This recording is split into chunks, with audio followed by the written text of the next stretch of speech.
They looked like ghosts. Two fugitives stumbling through knee-deep snow at 15,000 feet. Their bodies are reduced to skeletons wrapped in rags. They're starving, having not eaten a real meal in 70 days. Roberto Canessa collapses, unable to take another step. Nando Parrado looks ahead at the seemingly endless wall of ice. They have no ropes, no ice axes, no experience. I mean, they're wearing bloody rugby shoes. To reach this point, they had endured the unimaginable. They survived a plane crash that ripped their aircraft in half. They were buried alive in an avalanche. They were forced to break humanity's ultimate taboo just to stay alive, eating the frozen flesh of their dead friends. They are the last hope for 14 other people trapped in wreckage miles behind them. If they fail to cross the Andes, the Society of the Snow will vanish forever. They looked up at the peak. This trek is suicide. But they take the next step. They have to, because the only alternative is waiting to die in the ice. It began as a celebration, October 12th, 1972. The Old Christmas Club, an amateur rugby team from Montevideo, Uruguay. They chartered the Uruguayan Air Force Flight 571. They were flying to Santiago, Chile for a match. The 45 people on board included the team, friends, and family. They were young, energetic, and they felt invincible. Nando Parrado, 22, brought his mother and younger sister, Susie.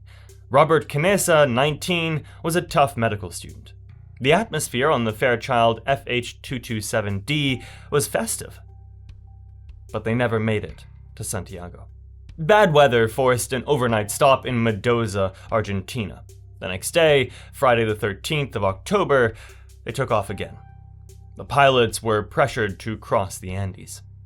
The Fairchild aircraft was notoriously underpowered. It couldn't fly directly over the highest peaks. It had to navigate through lower mountain passes. As they flew through the Planchon Pass, thick clouds obscured everything. The co-pilot, Lieutenant Colonel Dante Laguarara, was navigating blind. He made a fatal error. Believing they had cleared the pass, Laguarara radioed air traffic control and began the descent towards Santiago. He was wrong. They were still deep within the mountains. The plane suddenly hit a massive downdraft, dropping hundreds of feet in just seconds. The jokes stopped. Moments later, the clouds broke, and the passengers saw the horrifying truth. They were flying straight into a mountain ridge. The impact was catastrophic. The right wing clipped the ridge and was instantly ripped off. It spun through the air and sliced off the plane's tail section. 7 people in the rear of the plane were sucked out into the freezing void. What remained of the fuselage, now just a wingless metal tube, hit the snow and tobogganed down a steep glacier at 220 miles per hour. It finally came to a violent stop, slamming into a large snowbank. The force of the impact crushed the cockpit and killed the pilot instantly. Silence. Then the screaming began. The survivors found themselves in a nightmare. The fuselage was a tangle of wreckage and bodies. Outside, the temperature was already dropping rapidly. They were stranded at 11,700 feet, an altitude where nothing grows. This place would later be called the Valley of Tears. Of the 45 people on board, 12 were dead. Many others were critically injured. Nando Parrado was not quite among them. He had suffered a massive skull fracture and was in a coma. Believing he was near death, the others dragged his body to the side of the fuselage, leaving him exposed to the cold. The healthy immediately sprang into action. Marcelo Perez, the rugby team captain, took charge. Roberto Canessa and Gustavo Zerbino, the medical students on board, began treating the wounded, using strips of clothing as bandages. They found the co-pilot Laguarara dying in the cockpit. He repeated the fatal line, "We passed Curicó. We passed Curicó." This convinced the survivors they were in the Chilean side of the Andes, meaning rescue was close if they headed west. The first night was brutal. Temperatures plummeted to minus 30 degrees. They had no cold weather gear, only blazers and slacks. They used luggage and broken seats to plug the gaping hole where the tail had been. They huddled together, breathing on each other for warmth, and 5 more people died before sunrise. In the morning light, the reality of their situation became clear. They were stranded in a white desert. The plane was white, making it almost impossible to spot from the air. They needed organization. Water was a critical challenge. Eating snow directly was dangerous. It burned their throats and lips, causing them to crack and bleed. Adolfo Fito Strauch devised an ingenious solution. He found aluminum sheets under the seats, and by positioning these sheets in the sun, the metal heated up, melting the snow, which then dripped into empty wine bottles. This solar water collector saved them. They also needed protection from the sun. The glare causes severe snow blindness. They used the tinted plastic from the cockpit windows to create makeshift sunglasses. Food, however, was the critical problem. The total haul was meager. 8 chocolate bars, a few crackers, some candy, and several bottles of wine. Marcelo enforced strict rationing. A cap full of wine and a square of chocolate per day. They were certain they would be rescued. They just had to hold on. 3 days later, Nando Parrado woke up from his coma, and he immediately asked for his family. His mother was dead. He crawled to where his sister, Susie, lay. She was gravely injured, her feet purple with frostbite. Nando stayed by her side, trying to keep her warm, but on the 8th day, she died in his arms. Nando had lost everything, but his profound loss ignited a singular, desperate focus. He had to survive to get back to his father. He couldn't let his father suffer the grief of losing his entire family. This determination would eventually save them all. The rations dwindled rapidly. Nando Parrado recalled cradling a single chocolate-covered peanut. On the first day, he sucked the chocolate off. On the second and third days, he nibbled the peanut until it was gone. Then there was nothing left. They tried to eat the leather strips of their luggage. They tried to eat the cotton stuffing inside the airplane seats, but they were starving. Their bodies began to consume their own muscle. On day 10, Roy Harley managed to get a small transistor radio they found in the luggage working. They huddled around it, desperate for news. The announcer's voice crackled through the static, delivering a devastating blow. The official search for Uruguayan Air Force Flight 571 had been called off. The authorities presumed everyone was dead. The silence in the fuselage was absolute. No one was coming for them. They were alone, and they were going to die. Starvation was a painful reality. They knew that at this altitude, their bodies needed thousands of calories just to stay alive, and they had 0. A horrifying thought began to circulate. There was food on the mountain, the only food available. The bodies of their friends, perfectly preserved in the deep snow. The debate was agonizing. Most of the survivors were devout Catholics. They feared eternal damnation. Had they become savages? Roberto Canessa, the medical student, was the first to voice the necessary. He argued logically and clinically their bodies needed protein. He compared it to a heart transplant. They were using dead tissue to sustain life. They realized this was not an act of violence. It was an act of survival. To make the decision easier, they made a solemn pact. A pact of love and sacrifice. Each survivor agreed that if they died, the others could use their body for sustenance. They were giving permission. The decision was made, but the act itself was excruciating. Using a shard of glass found in the wreckage, Canessa made the first incision. They cut these thin strips of frozen flesh and laid them on a piece of sheet metal. They couldn't bring themselves to cook the flesh, eating it raw and frozen. Silently, one by one, they forced themselves to eat. It had no taste. they forced themselves to swallow, focusing not on what they were eating, but on the life that it provided. Without this decision, the story would end here, but now they had a chance. They organized themselves into the Society of the Snow. They established a routine. The Strauch cousins, Fito, Eduardo, and Daniel, took on the grim responsibility of preparing the food. This allowed the others to avoid this gruesome task, creating a necessary distance between the act and the survival. They were surviving. They thought the worst was over, but they were wrong. Day 17, October 29th. As the survivors slept huddled inside the fuselage, a low rumble began deep in the mountains above them. It grew rapidly into a deafening roar.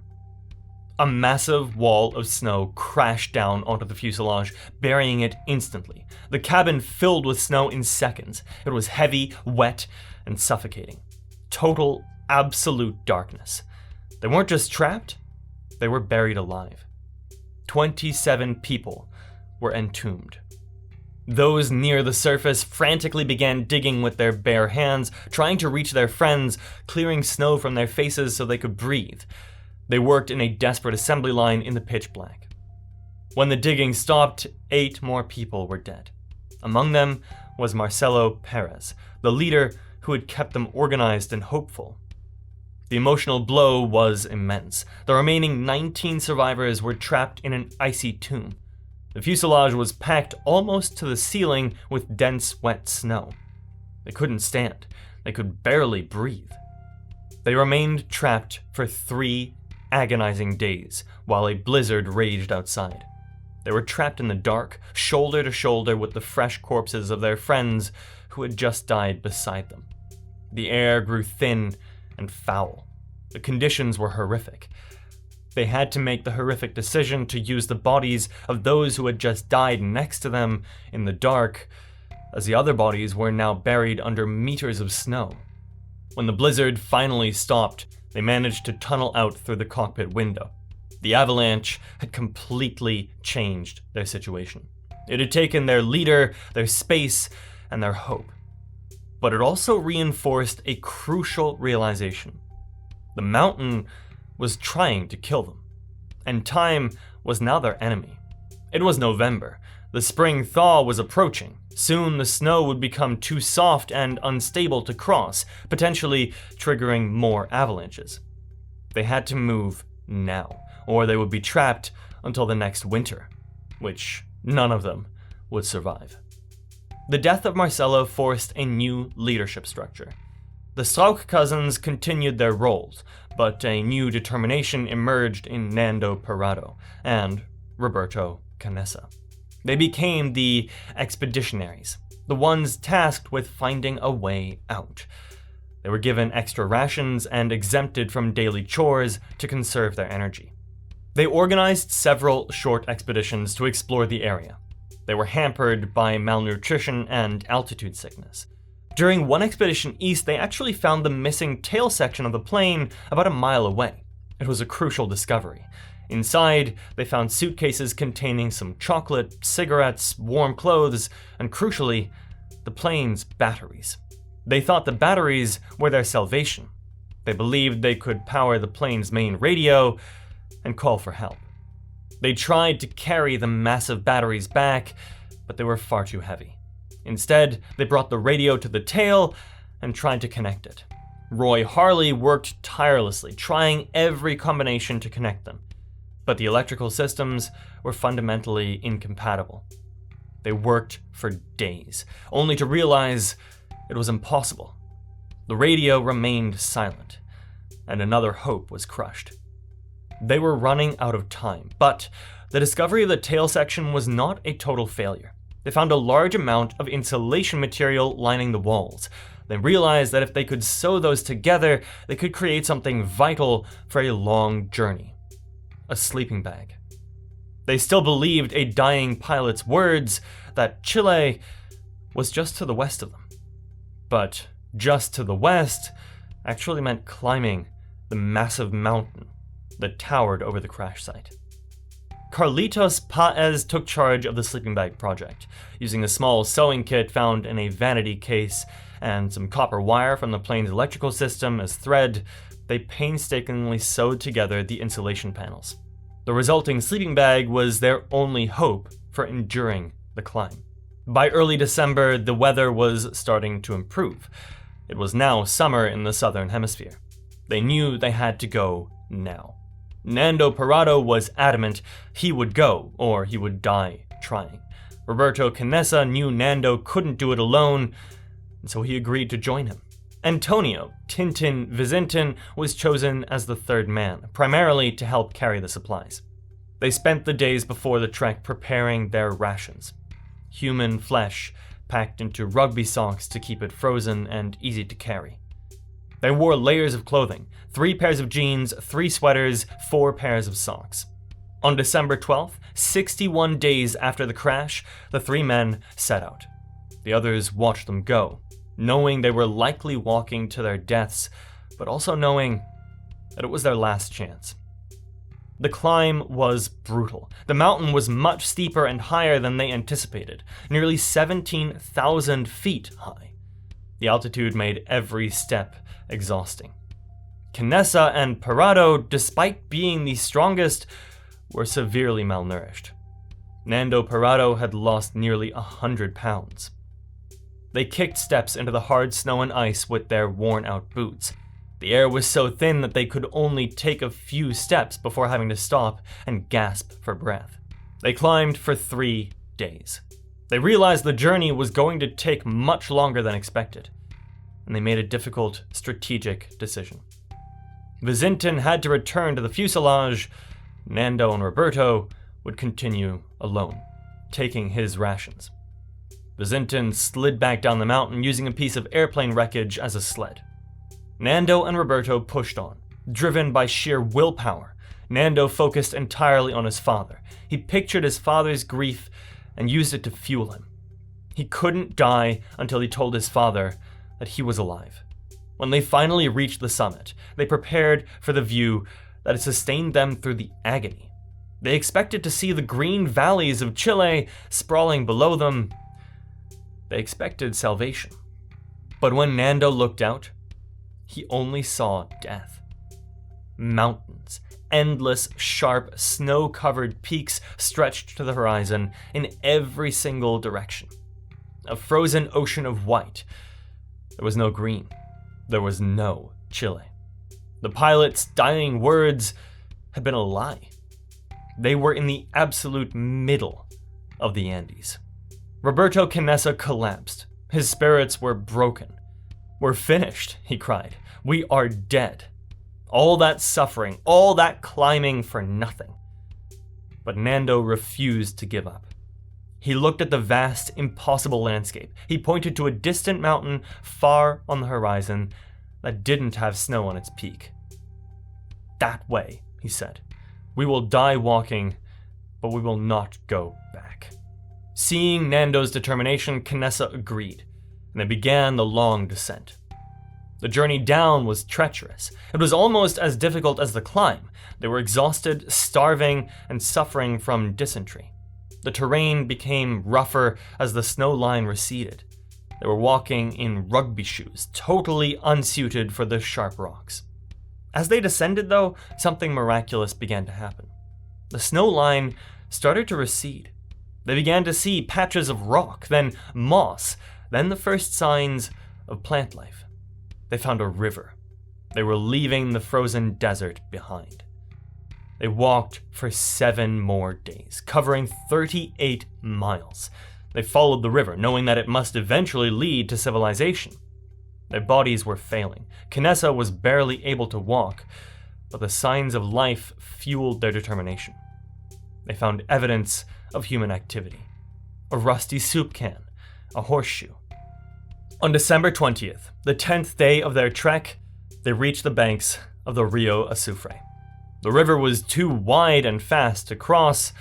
Then, across the water, they saw him, a man on horseback, Sergio Catalan, a Chilean arriero. They screamed for help, waving their arms frantically, but the roar of the river drowned out their voices. Catalan saw them, but he couldn't understand who they were. They looked like beggars. He shouted back, "Mañana," tomorrow, and he rode away. Parrado and Canessa spent another agonizing night by the river, terrified that they had missed their chance. The next morning, Catalan returned. He understood they needed help. Still unable to communicate over the noise of the river, he found a clever solution. He wrapped a piece of paper and a pencil around a rock and threw it across the river. Nando retrieved it. His hands were shaking so much he could barely write. He wrote a message that would soon shock the world. "I come from a plane that fell in the mountains. I am Uruguayan. We have been walking for 10 days. I have a friend injured up there. In the plane, there are 14 people alive. We have nothing to eat. We are weak. When are you going to come get us? Please, we cannot even walk. Where are we?" He threw the rock back. Catalan read the note. The look on his face changed from confusion to disbelief, then to horror. He signaled that he understood. He threw them some bread and cheese, then immediately he rode off. Catalan rode for 10 hours, covering 80 miles to the nearest police station. When he told his story, the authorities were skeptical. It had been over 2 months since the plane disappeared. No one could have survived. But Parrado's note was convincing. The rescue operation was launched. Back at the fuselage, the remaining 14 survivors were nearing the end. They were starving, weak, and hope was fading fast. They turned on the small transistor radio as they did every day. On the morning of December 22nd, they heard it. The announcer reported that 2 survivors from Flight 571 had been found in Chile. The fuselage erupted in cheers and tears. They were saved. Hours later, the sound of helicopter blades echoed through the mountains. Helicopters appeared over the ridge. Nando Parrado, refusing to rest, insisted on boarding one of the helicopters to guide the rescue teams to the crash site. The terrain was so remote, the rescuers couldn't believe anyone could have walked it. Due to the difficult conditions and approaching darkness, the helicopters could only take 6 survivors that day. The remaining 8 had to spend one last night in the fuselage, this time with rescue mountaineers and supplies. The next morning, December 23rd, the rest were airlifted out. 72 days. They had endured the impossible. Out of 45 people on board Flight 571, only 16 survived. When they reached Santiago, they were hospitalized and treated for severe malnutrition and dehydration. They looked like living skeletons. The world celebrated the miracle of the Andes, but soon the inevitable question arose. How did they survive for 72 days with no food? The survivors held a press conference. They explained the agonizing decision that they had made. They compared it to the Eucharist, the body and blood of Christ. They had used the bodies of their friends to survive, not out of malice, obviously, but out of a desperate need to live and to tell their story. The initial reaction was shock, but as the full extent of their ordeal became known, the criticism turned to understanding and empathy. The Catholic Church officially absolved them. The families of the dead supported the survivors, understanding the impossible choice that they had faced.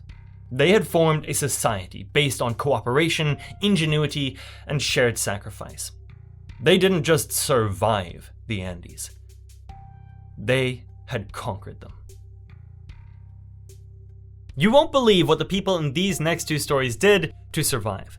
Click now to see what they did to stay alive, and ask yourself, could you do the same? Subscribe for more, and I'll see you soon.